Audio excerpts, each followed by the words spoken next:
கிருபை நிறைந்த நல்ல ஆண்டவரே, சிலுவையை காட்சியை பார்க்கும் போதெல்லாம் உம்மை நேசிக்கின்ற மனநிலைமையை தவ காலங்களிலே எங்களுக்கு தந்திருக்கிறீர். அந்த மனநிலைமையோடு கூட இன்றைக்கும் இந்த முதல் வெள்ளிக்கிழமை மாலையில் ஆண்டவருடைய திருமணத்திலே திருச்சபை மக்களாய் ஒன்றிணைந்து உம்மை நோக்கி பார்க்கிறோம். நோக்கி பார்த்தவர்கள் எல்லாரும் பிரகாசம் அடைந்திருக்கிறார்கள். இன்றைக்கும் நாங்களும் பிரகாசம் அடையத்தக்கதாக ஆண்டவருடைய திருவசன வெளிச்சத்தை எங்களுக்கு தந்தருளும்படியாய் செபிக்கிறோம். பேசுகின்ற அடிமையை மறைத்து ஆவியானவர் வெளிப்படுவீராக. என்னுடைய வார்த்தைகள் ஆண்டவருடைய ஆற்றலை எங்களுடைய சரீரத்திலும் ஆத்மாவிலும் தரும்படியாய் எங்களை தாழ்த்தி அர்ப்பணிக்கின்றோம். இயேசு கிறிஸ்துவின் நிமித்தமே தாழ்மையோடு ஜெபிக்கிறோம் நல்ல பிதாவே, ஆமென். கிறிஸ்துவுக்குள் அன்பார்ந்த இறை மக்களே, மீட்பரும் ஆண்டவருமாகிய இயேசு கிறிஸ்துவினுடைய ஈடு இணையற்ற திருப்பெயரிலே இந்த தபசு நாட்களின் முதல் வெள்ளிக்கிழமை மாலையில் உங்களை சந்திப்பதிலே, அருளுரையின் வாயிலாக உங்களோடு தொடர்பு கொள்வதிலே மகிழ்ச்சி அடைகின்றேன். பிதாவாகிய கடவுளிடமிருந்தும் அவருடைய திருமைந்தனாம் இயேசு கிறிஸ்துவிடமிருந்தும் நம்மை ஆற்றல் படுத்தி வழிநடத்துகின்ற தூய ஆவியரிடத்திலிருந்தும் வருகின்ற அருளையும் ஆற்றலையும் நாம் நிறைவாய் சுதந்திரித்துக் கொள்வோமாக. தபசு நாட்களின் வெள்ளிக்கிழமைகளிலே நாம் தொடர்ந்து ஒரு குறிப்பிட்ட தலைப்பின் அடிப்படையிலே தியானிக்கும்படியாக ஆண்டவர் நமக்கு வாய்ப்புகளை கொடுத்திருக்கின்றார். கடந்த ஆண்டுகளிலே திருமறையில் இருக்கின்ற மரங்கள், திருமறையில் இருக்கின்ற மலைகள், கடந்த ஆண்டிலே திருமறையில் இருக்கின்ற நதிகள், இவைகளை குறித்து நாம் தியானித்தோம். இந்த ஆண்டிலே உங்களோடு கூட திருமறையில் இருக்கின்ற விலங்குகள் அல்லது மிருகங்களை குறித்து தியானிக்கும்படியாய் இந்த ஆண்டிற்குரிய தவ காலத்தின் தியானங்களை ஆயத்தம் செய்திருக்கின்றேன். Animals in our holy Bible. படைப்பின் வரலாற்றை நீங்கள் எடுத்துக்கொள்வீர்கள் என்று சொன்னால், படைப்பின் வரலாற்றிலே ஒவ்வொரு படைப்பாக ஆண்டவர் படைத்து நல்லது என்று காண்கின்றார். அந்த தொடர் சிந்தனையிலே முதலாம் அதிகாரத்தில் 24ஆம் 25ஆம் வசனங்களை பார்க்கின்ற போது ஆண்டவருடைய படைப்பிலே மிருக ஜீவராசிகள் படைக்கப்பட்ட செய்தியானது சொல்லப்படுகிறது. ஜாதி ஜாதியான ஜீவ ஜந்துக்களாகிய நாட்டு மிருகங்களையும் ஊரும் பிராணிகளையும் காட்டு மிருகங்களையும் பிறப்பிக்க கடவுது என்று சொல்லி ஆண்டவர் பிறப்பிக்கின்றார். பூமியில் உள்ள சகல ஜாதியான காட்டு மிருகங்களையும் நாட்டு மிருகங்களையும் பூமியில் வாரும் ஊரும் பிராணிகள் எல்லாவற்றையும் உண்டாக்கினார் ஆண்டவர். அது நல்லது என்று காண்கிறார். ஆக ஆண்டவருடைய படைப்பிலே மிருகங்கள் படைக்கப்படுகின்றது. இந்த மிருக ஜீவன்கள் படைக்கப்பட்டதை ஆண்டவர் நல்லது என்று காண்கின்றார். படைப்பின் வரலாறு நமக்கு இரண்டு விதமான படைப்பின் வரலாறு இருக்கின்ற செய்தியை நீங்கள் அறிந்திருப்பீர்கள். முதலாம் அதிகாரத்திலே இருக்கின்ற படைப்பின் வரலாறும் இரண்டாம் அதிகாரத்திலே இருக்கின்ற படைப்பின் வரலாறிலேயும் இருக்கின்ற வித்தியாசங்களை நாம் அறிந்திருப்போம்.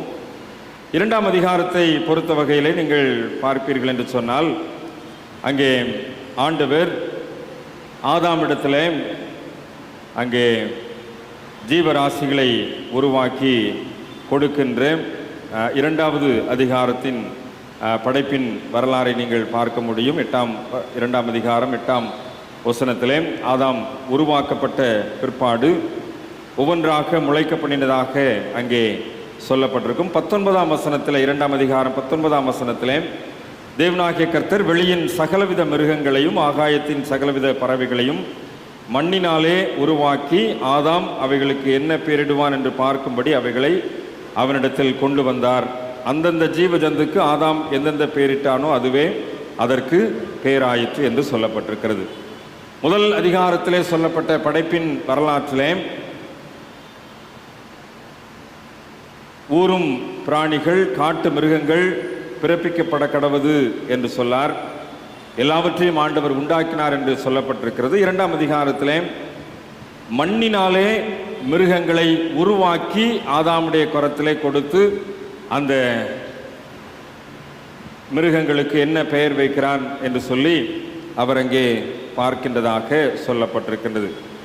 ஆக இந்த படைப்பின் வரலாற்றின் அடிப்படையில் மிருக ஜீவராசிகள் படைக்கப்பட்டது அது கடவுளுடைய பார்வையிலே நல்லதாக ஏற்புடையதாக காணப்படுகின்றது. இன்னும் சொல்ல வேண்டும் என்று சொன்னால், படைப்புகளின் மகுடமாக்கிய மனிதன் படைக்கப்பட்டதும் இந்த மிருகங்கள் படைக்கப்பட்டதும் ஒரே நாளில்தான். நீங்கள் முதல் அதிகாரத்தில் அதை பார்க்க முடியும். சாயங்காலம் விடியற்காலம் ஆகிய 5ஆம் நாள் ஆயிற்று என்று சொல்லி முதல் அதிகாரத்திலே பறவைகள், மகா மச்சங்கள், ஜீவ ஜந்துக்கள் எல்லாம் படைக்கப்பட்டது.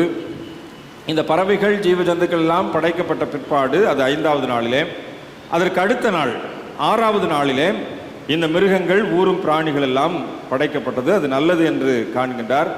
முதல் அதிகாரம் 26ஆம் வசனத்தை நீங்கள் பார்க்கின்ற போது, அந்த மிருகங்கள் எல்லாம் படைத்த பிற்பாடு தேவன் தமது சாயலாகவும் நமது ரூபத்தின்படியையும் மனுஷனை உண்டாக்குவோமாக என்று சொல்லி மனுஷனை உண்டாக்குகின்றதை பார்க்கின்றோம். ஆக மனிதன் படைக்கப்பட்டதும் மிருகங்கள் படைக்கப்பட்டதும் 6ஆம் நாளிலே, ஒரே நாளிலே என்பது இந்த முதல் அதிகாரத்தின் படைப்பின் வரலாற்றின் மூலமாக நாம் புரிந்து கொள்ள முடிகின்றது. அநேக மிருகங்களுடைய குணாதிசயங்கள் மனிதர்களிடத்திலே காணப்படுகிறது என்று சொன்னால் இதெல்லாம் ஒரே நாளில் படைக்கப்பட்டது தான். ஏன் நாய் மாதிரி விழுகிற அப்படின்னு சொல்கிறோம் இல்லையா, ஏன் குரங்கு மாதிரி தவறு அப்படின்னு சொல்லணும்ல, இதெல்லாம் ஒரே நாளில் படைக்கப்பட்ட வரலாறு தான். ஆக ஒரே நாளிலே படைக்கப்பட்டது மிருகங்களும் மனிதனும். இது நமக்கு படைப்பின் வரலாறு கற்றுக் கொடுக்கின்ற ஒரு உண்மை. இனி நாம் இந்த நாளுக்குரிய அல்லது இந்த சூழலுக்குரிய மிருகத்திற்குள்ளாய் நாம் கடந்து வருவோம்.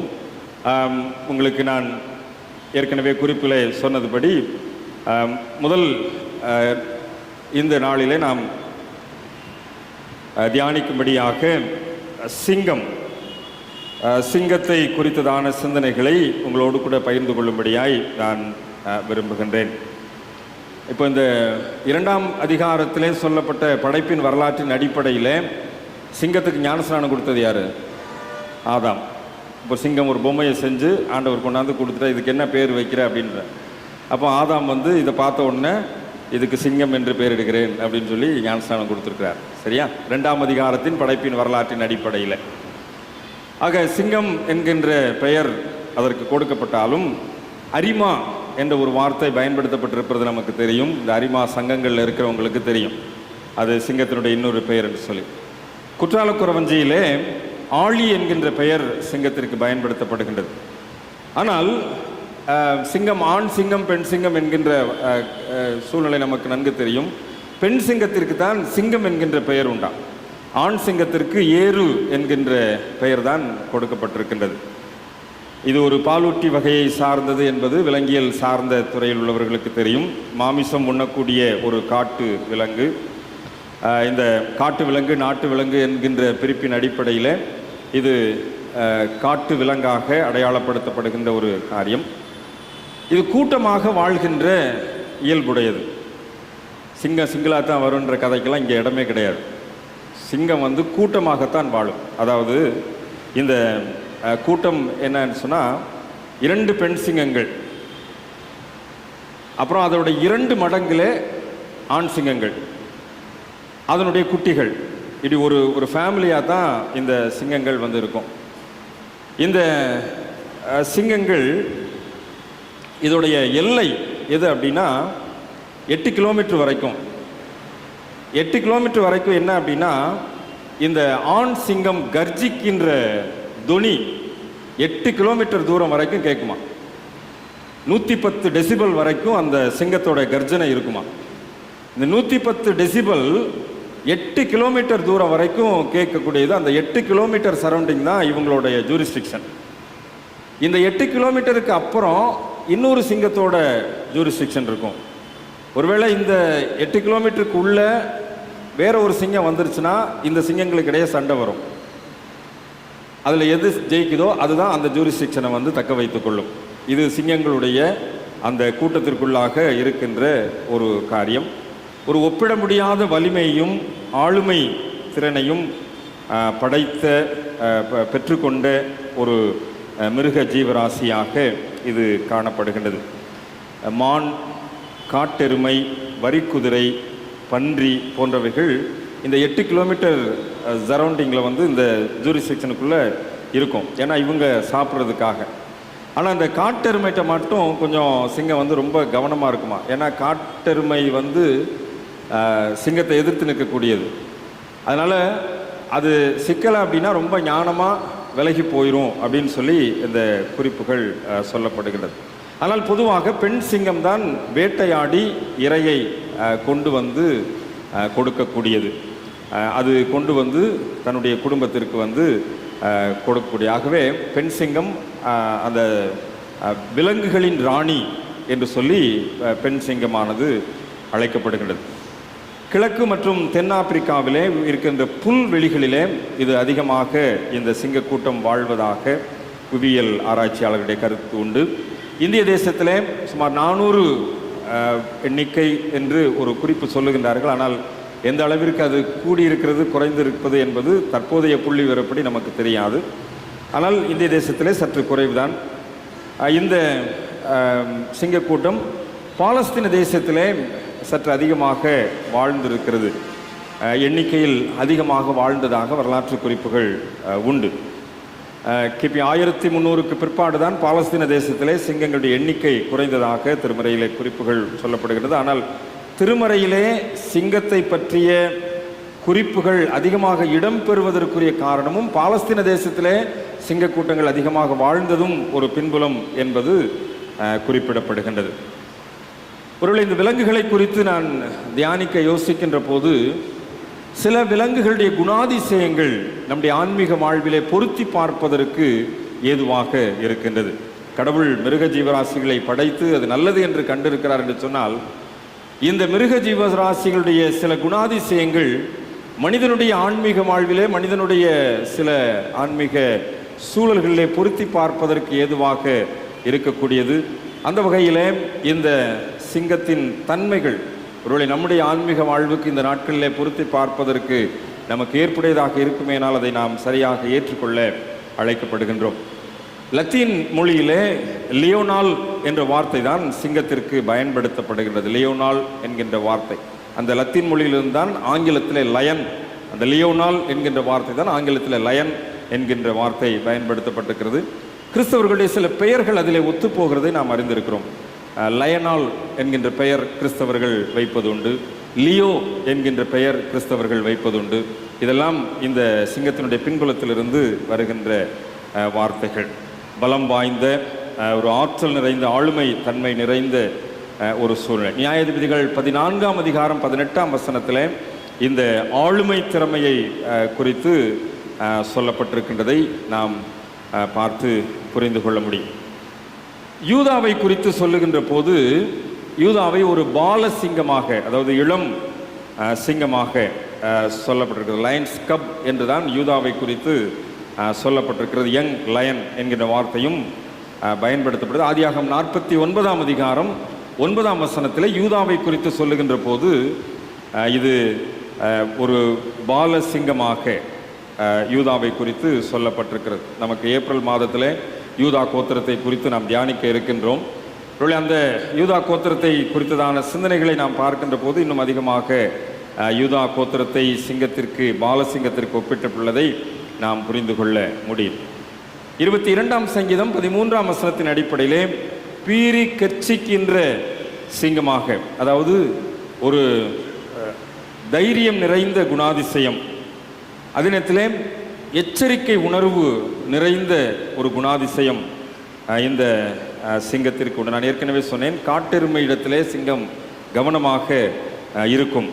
ஏனால் காட்டெருமை கொடூரமானது, அதனிடத்தில் மாத்திரம் சிங்கம் மிகவும் கவனமாக இருக்கக்கூடியது என்று சொல்லி. பீறி கிர்ச்சிக்கின்ற நிலைப்பாடுகள் இருந்தாலும் தைரியம் எச்சரிக்கை உணர்வோடு கூட விலங்குகளை அதிகமாக அது சந்திக்கக்கூடியது. இந்த சிங்கத்தின் கர்ஜனை நான் ஏற்கனவே சொன்னேன் 110 டெசிபல் வரைக்கும் இருக்கும் என்று சொல்லி. அந்த சிங்கத்தின் கர்ஜனையிலே அது கர்ஜிக்கின்ற போது இந்த சின்ன சின்ன புதரிலே மறைந்து இருக்கின்ற சின்ன சின்ன விலங்குகள் அங்குமிங்கும் ஓடி கடைசியில் சிங்கத்திலே போய் மாட்டிக்கணுமா. அப்படிதான் அது சிங்கத்திற்கு இரையாகக்கூடியதாக இருக்கின்றது. சின்ன முயல், இந்த நரி, குளிமுசல் இவங்கெல்லாம் இந்த கர்ஜிக்கிற சத்தத்தில் பயந்து போய் புதருக்குள்ளேருந்து வெளியில் அங்குமிங்குமாக ஓடி கடைசியில் சிங்கத்திலே போய் அந்த அவங்களோட ஜூரிஸ்டிக்ஷனுக்குள்ளே இருக்கின்ற இடத்துல போய் மாட்டிக்கொள்ளும் என்று சொல்லி சொல்லப்படுகின்றது. பெண் சிங்கத்தை குறித்து நாம் ஏற்கனவே சொன்னோம். பெண் சிங்கமானது அந்த இறை தேடி கொண்டு வருகின்ற ஒரு ஆற்றல் படைத்தது என்று சொல்லி. இந்த பெண் சிங்கம் குட்டி போடுகின்ற போது என்ன செய்யுமா, ரொம்ப ஒதுக்குப்புறமாக அவங்க கூட்டத்தை விட்டு தள்ளி ஒதுக்குப்புறமாக போயிடுமா. போய் புதருக்குள்ளே ரொம்ப மறைவாக ஏதாவது ஒரு இடத்துல இருந்து தான் அந்த குட்டிகளை அது போடுமா. அந்த நேரத்தில் ரொம்ப ஆக்ரோஷமாக இருக்குமா. ஏன்னா ஆக்ரோஷமாக இருக்கிறதுக்கு ஒரு காரணம் வந்து அது பட்டினியாக இருந்து தான் அந்த பிரசவத்தை வந்து வெளிப்படுத்துமா. பிரசவத்தில் குட்டிகளை வந்து வெளிப்படுத்துமா. இந்த குட்டிகளை போட்டதுக்கு பிற்பாடு யாருக்குமே தெரியாமல் அதை அந்த புதருக்குள்ளேயே மறைச்சு வச்சிருந்துட்டு இது இந்த பெண் சிங்கம் போய் வேட்டையாடி மாமிசத்தை இந்த குட்டிகளுக்கு கொண்டு வந்து கொடுக்குமா. பொதுவாக மற்ற நாட்களிலே வேட்டையாடி அங்கேயே சாப்பிடுகின்ற சிங்கங்கள் இந்த குட்டி போட்டிருக்கின்ற நேரத்தில் வேட்டையாடி கொண்டு வந்து இந்த குட்டிகளுக்கு முதலாவது கொடுக்குமா. அது எத்தனை குட்டி போட்டிருந்தாலும் சரி அந்த குட்டிகள் சாப்பிடுவதை பார்த்து கொண்டே இருக்கும். அது சாப்பிட்டு திருப்தியானதுக்கு பிற்பாடு தான் இந்த தாய் சிங்கம் அந்த பெண் சிங்கம் வந்து அந்த மீதம் இருக்கிற மாம்சத்தை தான் சாப்பிடுமா. ஆற்காடு லூத்தரன் திருச்சபையில் இந்த ஒரு வழக்கம் இன்றைக்கும் நடைமுறையில் இருக்கின்றது. திருவிருந்து பகிர்ந்து கொள்ளப்படுகின்ற போது அந்த செலிப்ரண்ட் திருவிருந்தை ஆசீர்வதிக்கின்ற பிரதான ஆசாரியர் எல்லாரும் சபை மக்கள்லாம் திருவிருந்தில் பங்கு பெற்ற பிற்பாடு கடைசியாக தான் திருவிருந்து எடுத்துக்கொள்வார். இப்போ நம்ம வந்து நான் வந்து அப்பம் பிட்ட உடனேயே முதல்லையே நான் வந்து கம்யூனி நானாக எடுத்துக்கிறேன். ஆனால் ஆற்காடு லூத்தரன் திருச்சபையிலே அந்த வழக்கம் இன்றைக்கு நடைமுறையில் இருக்கின்றது. அந்த செலிப்ரண்ட் கடைசியாக எல்லா மக்களும் சாப்பிட்டு திருப்தி அடைந்து விட்டார்கள் என்றதுக்கு பிற்பாடு தான் கடைசியாக தான் அவர் திருவிருந்திலே பங்கு பெறுவார். ஒருவேளை இதுவும் இந்த சிங்கத்தின் பின்புலத்திலிருந்து வந்த ஒரு செய்தியாக இருக்கலாம்.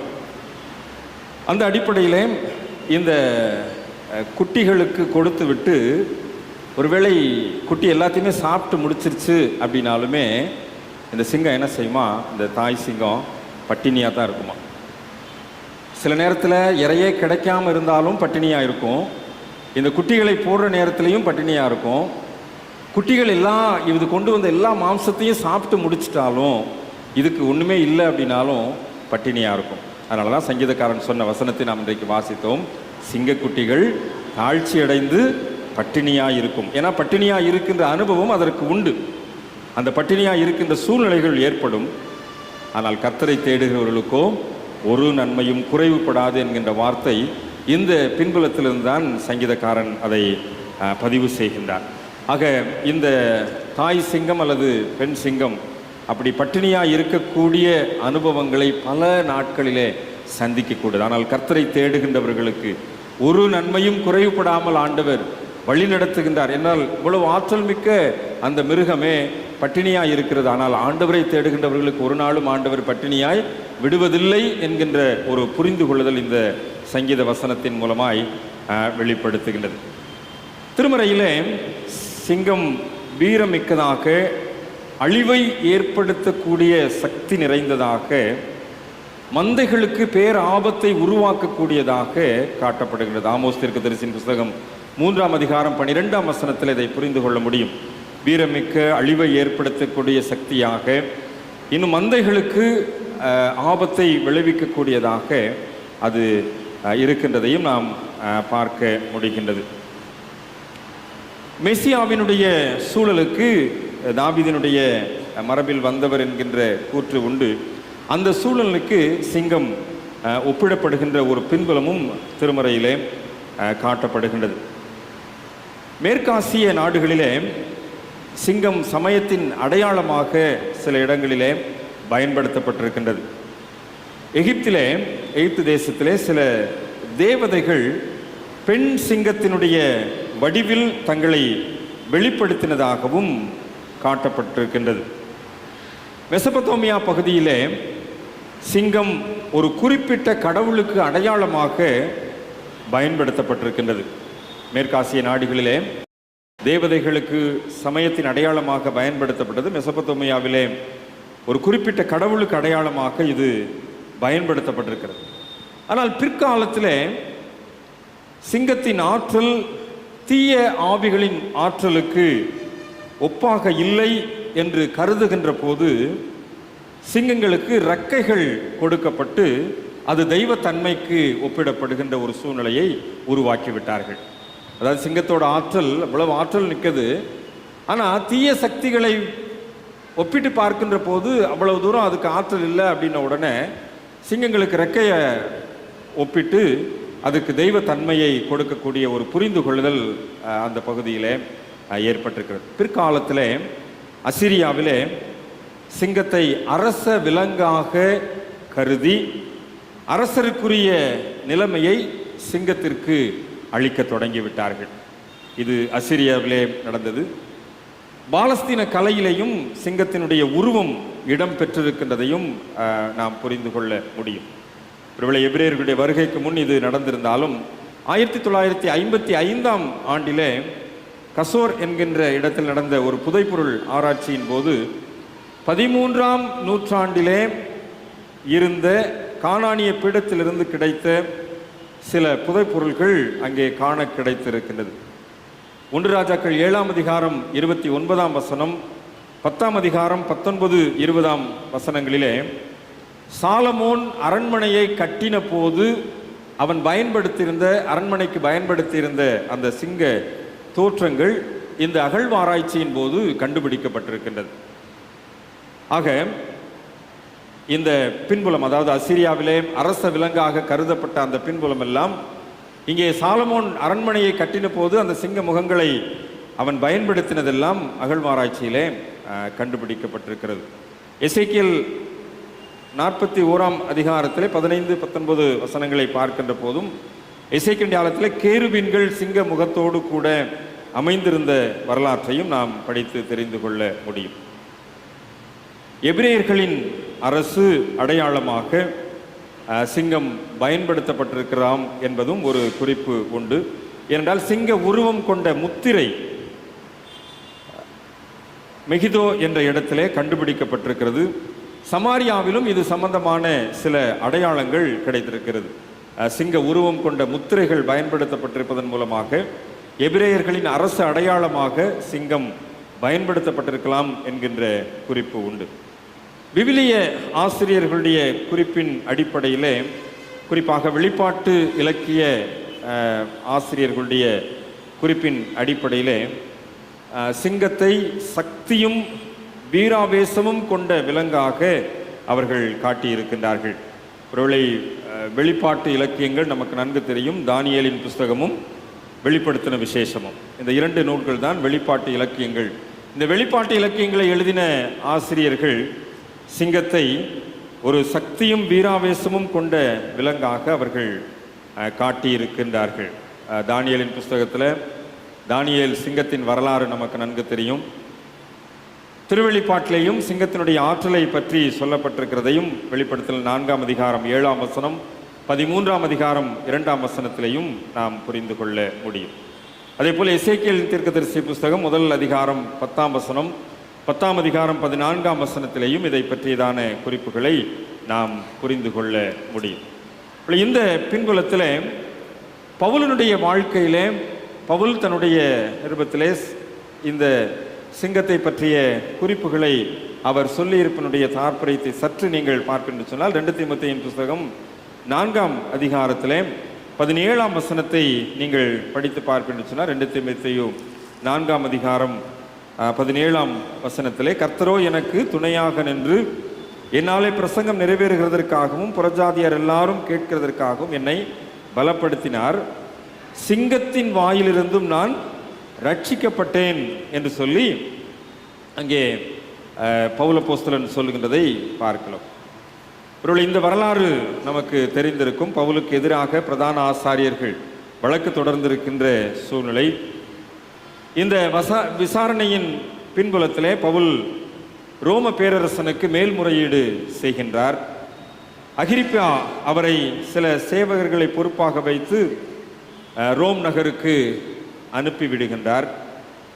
ரோம் நகரத்திலே அங்கே பவுல் ரோம பேரரசனுக்கு முன்பதாக நிறுத்தப்படுகின்றார்.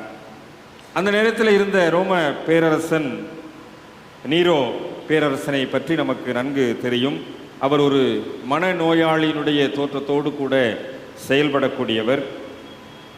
இவர் கிறிஸ்தவர்களை, இந்த ரோம பேரரசர் கிறிஸ்தவர்களை வெறுத்தபடியினாலே ரோம் நகருக்கு தீ வைத்துவிட்டு இந்த பழியை கிறிஸ்தவர்கள் மீது சுமத்திவிட்டு ரோம அந்த நகரத்தை தீ வைத்தது கிறிஸ்தவர்கள் தான் என்று சொல்லி கிறிஸ்தவர்களை தீயிலிட்டு எரித்து கொலை செய்கின்ற ஒரு சூழ்நிலையை இந்த ரோம பேரரசன் நிறைவேற்றுகின்றார்.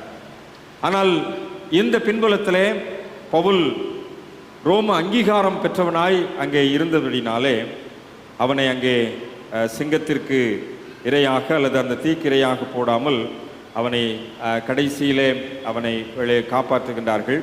அந்த பின்புலத்தில் தான் பவுல் அப்போஸ்தலன் இந்த வார்த்தையை வெளிப்படுத்துகின்றார். சிங்கத்தின் வாயிலிருந்தும் நான் ரட்சிக்கப்பட்டேன் என்று சொல்லி ஒரு பெரிய ஆபத்திலிருந்து தற்பாதுகாப்பு செய்யப்பட்ட சூழ்நிலையிலே பவுல் அப்போஸ்தலன் இந்த வார்த்தைகளை குறிப்பிடுகின்றதை நாம் புரிந்து கொள்ள முடிகின்றது. இந்த சூழலிலே அப்போஸ்தலனாகிய பேதுருவினுடைய வாழ்க்கையிலே உள்ள சில அனுபவங்களையும் நாம் ஒப்பிட்டு பார்க்க அழைக்கப்படுகின்றோம். அப்போஸ்தலனாகிய பரிசுத்த பேதுரு சீடர்களில் முதன்மையாக வாழ்ந்தவர் என்கின்ற வரலாறு நமக்கு தெரியும். இயேசுவோடு கூட நெருங்கி வாழ்ந்தவர்.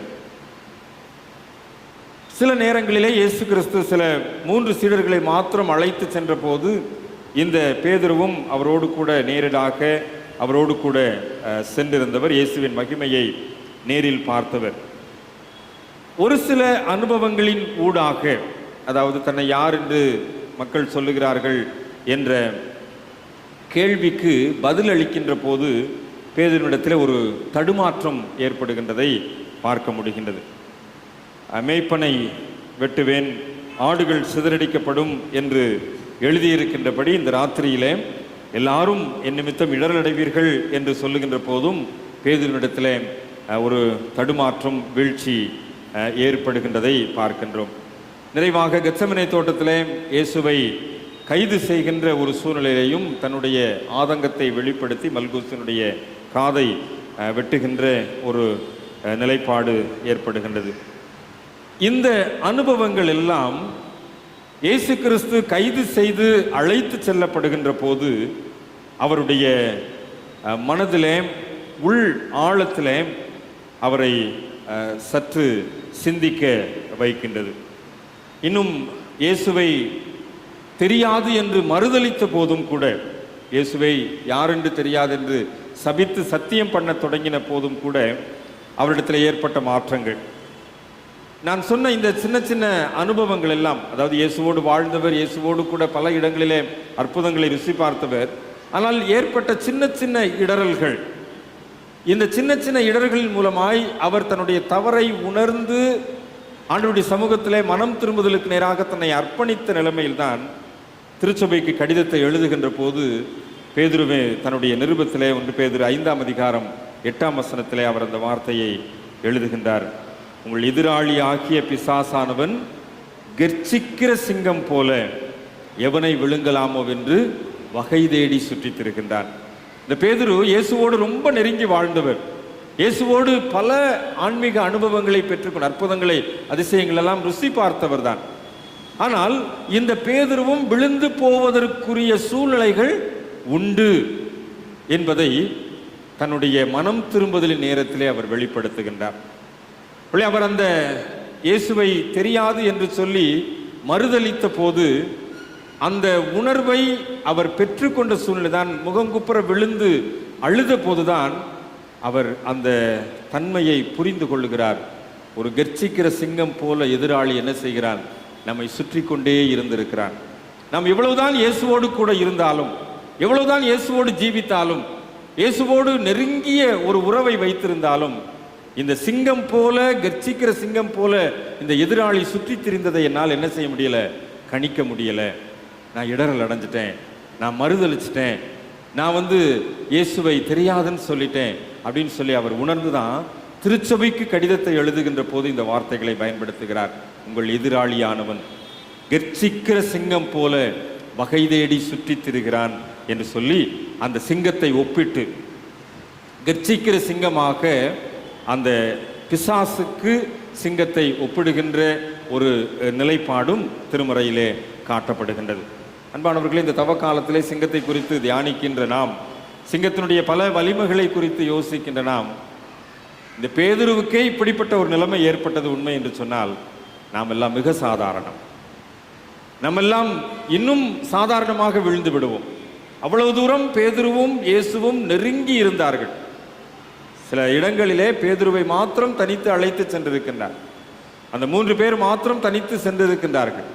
அப்படிப்பட்ட அனுபவங்களை எல்லாம் பெற்றுக்கொண்ட பேதுருவுக்கே இப்படி ஒரு நிலைமை ஏற்பட்டது என்று சொன்னால், இந்த தவ காலங்களிலே இந்த சிங்கத்தை குறித்து தியானிக்கின்ற தியானம் இந்த நாளிலே நிறைவேறுகின்ற இந்த சூழ்நிலையிலே ஒரு எதிராளியாகிய கர்ச்சிக்கிற சிங்கம் நம்மை சுற்றித் திரிகிறது என்பதை நாம் மறந்து போகக்கூடாது.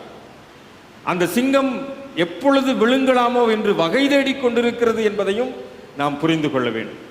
ஆக தன்னுடைய அனுபவத்தின் அடிப்படையிலே பேதுரு எழுதின அந்த வார்த்தைகள் இன்றைக்கு நமக்கு இந்த ஆன்மீக இந்த தவ காலத்திலே நம்முடைய நினைவுகளிலே வந்து நாம் மிகுந்த கவனத்தோடு கூட, நம் மிகுந்த எச்சரிப்பின் உணர்வோடு கூட, நம் மிகுந்த விழிப்புணர்வோடு கூட நம்மை சுற்றித் திரிகின்ற எதிராளியாகிய பிசாசை, அந்த சிங்கம் போல கர்ச்சித்துக் கொண்டிருக்கின்ற பிசாசை வீழ்த்துகின்ற ஆற்றல் பெறக்கூடியவர்களாக நாம் இன்றைக்கு நம்மை நாமே மறு அர்ப்பணம் செய்ய அழைக்கப்படுகின்றோம்.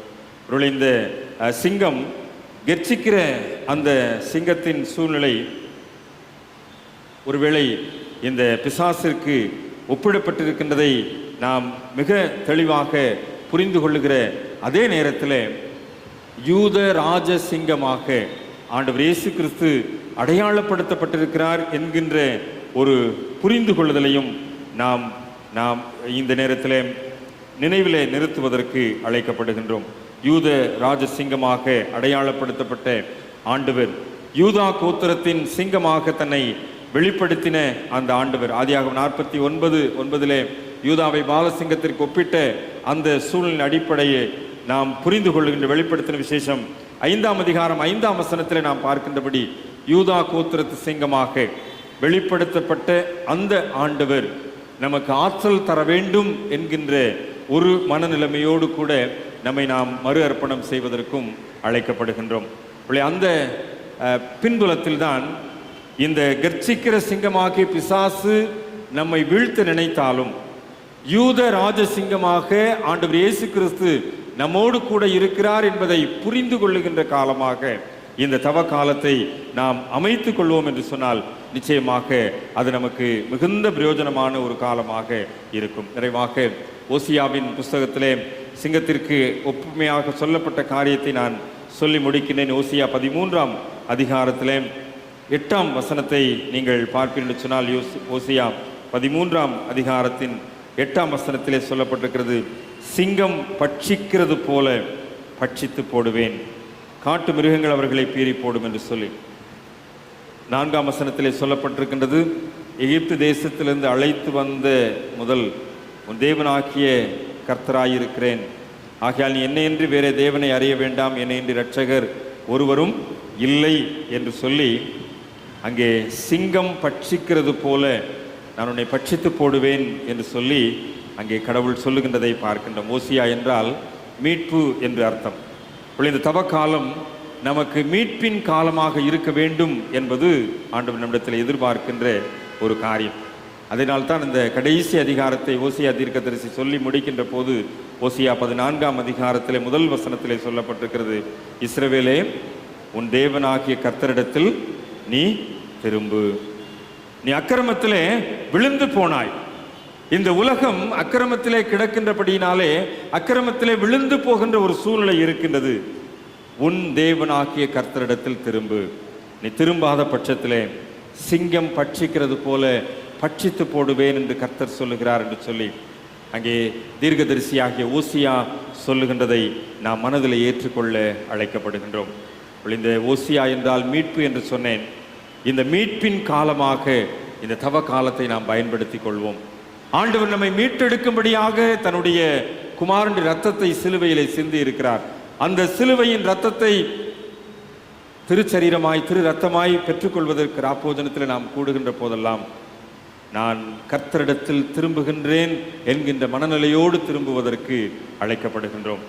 கெர்ச்சிக்கிற சிங்கமாக வகை தேடி சுற்றி கொண்டிருக்கின்ற அந்த எதிராளியை நாம் வீழ்த்த வேண்டும் என்று சொன்னால் யூத ராஜ சிங்கமாகிய அந்த இயேசு கிறிஸ்துவினிடத்திலே நாம் திரும்ப வேண்டியது அவசியமாயிருக்கின்றது.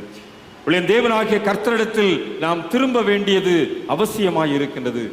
இந்த காலத்தின் இந்த முதல் வெள்ளிக்கிழமை மாலையிலே ஆண்டவருடைய சன்னிதானத்தில் வந்திருக்கின்ற நாம் ஆண்டவரிடத்திலே திரும்புகின்ற மக்களாக, ஆண்டவரை நோக்கி திரும்பி வந்து நம்மை நாமே அர்ப்பணிக்கின்ற மக்களாக இருக்க வேண்டும்.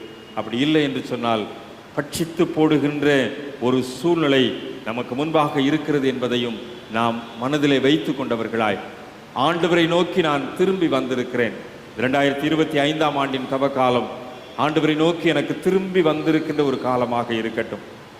ஆண்டவரிடத்திலே நான் திரும்பி வந்திருக்கிறேன் என்று சொல்லி ஆண்டவருடைய சமூகத்தில் இன்றைக்கு பலிபிடத்தில் முழங்கால் படியிடுகின்ற போது, ஆண்டவரே நான் உன்னிடத்தில் வந்திருக்கிறேன், ஆண்டவரே உம்முடைய சமூகத்தில் நான் வந்திருக்கிறேன், என்னுடைய அக்கிரமத்தின் பிணையாள்களை விட்டுவிட்டு, என்னுடைய அக்கிரம கொடுமைகளின் சூழ்நிலைகளை விட்டுவிட்டு, ஒருவேளை ஆண்டவரே நான் உம்முடைய சமூகத்தில் வந்திருக்கிறேன் என்று சொல்லி ஆண்டவருடைய சமூகத்திலே நம்மை அர்ப்பணித்து அவருடைய சரீரத்தையும் இரத்தத்தையும் நாம் பெற்றுக்கொள்வோம் என்று சொன்னால் அந்த யூத ராஜ சிங்கமாகிய ஆண்டவர் எதிராளியாய் சுற்றி திரிகின்ற கெர்ச்சிக்கிற சிங்கமாகிய பிசாசானவனுக்கு நம்மை விலக்கி பாதுகாத்து சமாதானமாய் சந்தோஷமாய் ஆசீர்வாதமாய் வாழ்வதற்குரிய சூழ்நிலைகளை உருவாக்கி கொடுப்பார். பேதுருடைய வாழ்வை சற்றே நாம் நினைவு கூர்ந்து பார்ப்போம். அவ்வளவு தூரம் இயேசுவோடு நெருங்கியிருந்த பேதுருவுக்கே அந்த நிலைப்பாடு ஏற்பட்டது உண்மை என்று சொன்னால், சாதாரண மனிதர்களாகிய நமக்கு மிகவும் எளிதாக பிசாசானவன் நம்மை வீழ்த்தி விடுவான் என்பதை உணர்ந்தவர்களாய், கர்த்தரிடத்தில் திரும்புகின்ற அழைப்பை பெற்றுக்கொண்டவர்களாய் ஆண்டவருடைய சமூகத்திலே திரும்பி வருவோம். இந்த சிங்கம் நமக்கு கற்றுக் கொடுக்கின்ற உண்மை, ஆண்டவரிடத்திலே திரும்பி வர வேண்டும். இல்லை என்றால் பட்சித்து போடுகின்ற ஒரு சூழ்நிலை உண்டு. ஆண்டவரிடத்திலே திரும்பி வர வேண்டும். அந்த சிங்கத்தினுடைய ஆளுமை, அந்த சிங்கத்தினுடைய அதிகாரம் இந்த யூத ராஜ சிங்கமாக்கிய ஆண்டவரிடத்திலே மாத்திரமே இருக்கின்றது. அதை புரிந்து கொண்டவர்களாய் ஆண்டவரிடத்திலே மாத்திரம் திரும்பி வந்து நம்மை மறு அர்ப்பணம் செய்வோம். இன்றைக்கு நாம் பெற்றுக்கொள்ளுகின்ற ஆண்டவருடைய சரீரம் இரத்தமும் நம்மை புது வாழ்வுக்கு நேராக வழிநடத்த ஆண்டவர் தாமே நம்மை பலப்படுத்தி வழி நடத்துவாராக. ஆமென். தலைகளை தாழ்த்தி ஜெபம் செய்வோம். மகா பரிசுத்தமும் கிருபையும் அன்பு நிறைந்த நல்ல ஆண்டவரே, பல நேரங்களிலே நாங்கள் எதிராளியான கர்ச்சிக்கிற சிங்கத்திற்கு எங்களை இரையாக்கி விடுகின்றோம். பல நேரத்திலே அப்படி நாங்கள் வீழ்ந்து விடுவதனாலே நாங்கள் உம்மிடத்தில் திரும்ப முடியாத சூழ்நிலை ஏற்படுகின்றது. பேதுருவுக்கு ஏற்பட்ட நிலைமையை நாங்கள் புரிந்து கொண்டோம். நாங்கள் மிகவும் சாதாரணமானவர்கள். நாங்கள் எளிதாக விழுந்து விடக்கூடிய நிலைப்பாடுகள் உண்டு சுவாமி. அப்படி விழுந்து விடாதபடி ஓசியா தீர்க்கதரிசி சொன்னதைப் போல ஆண்டவரே நாங்கள் உம்மிடத்தில் திரும்பி வருகிறோம். ஆண்டவரே உம்மிடத்தில் வந்து நிற்கிறோம் சுவாமி. இன்றைக்கு பலிபீடத்தில் வந்து முழங்கால் படியிடுகின்ற போது நான் ஆண்டவரிடத்தில் வந்திருக்கிறேன் என்கின்ற உணர்வோடு கூட உம்முடைய சரீரத்தையும் இரத்தத்தையும் பெற்றுக்கொள்வதற்கு எங்களுக்கு பலன் தார். நாங்கள் பெற்றுக்கொள்ளுகின்ற அந்த சாக்கிரம் வந்து யூத ராஜ சிங்கமாக்கிய ஆண்டவருடைய ஆற்றலை சுதந்திரித்துக் கொண்டவர்களாய் இந்த உலகத்திற்குள் தைரியமாய் சிங்கத்தை போல அந்த ஒரு ஆளுமை தன்மையோடு கூட புறப்பட்டு செல்ல ஆண்டவர் எங்களுக்கு அருள் தாரும் வழி நடத்தும். மீட்பர் இயேசுவின் மூலம் ஜெபிக்கிறோம். ஜெபம் கேளும் நல்ல பிதாவே. ஆமேன். ஆமேன்.